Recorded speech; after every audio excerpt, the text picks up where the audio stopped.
Ministers from across the European Union, (EU), have presented a plan to support countries neighbouring Afghanistan to host those fleeing the Taliban, in order to stop a repeat of the 2015 migrant crisis. The EU ministers released a statement that pledged the EU and its member states would stand determined to act jointly to prevent the recurrence of uncontrolled large-scale illegal migration movements faced in the past, by preparing a coordinated and orderly response.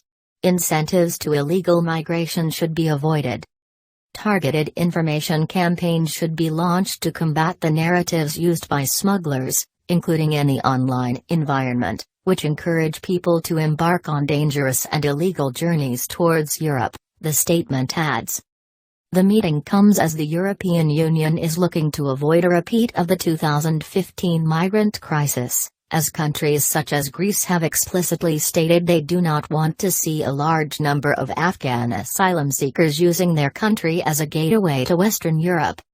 So far, the European Union has not explicitly said how much cash will be offered to Afghanistan's neighbours to house asylum seekers and refugees, although Politico reports the figure could be as high as €1 billion.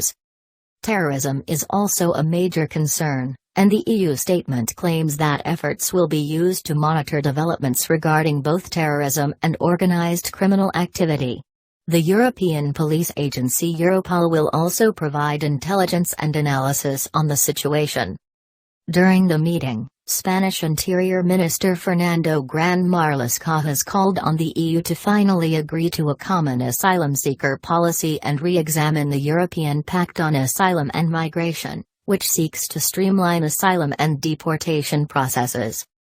Luxembourg's Foreign Minister Jean Asselborn also conflicted with ministers from Austria, Germany, and Slovenia over the EU promising to allow Afghans to migrate legally to the European Union.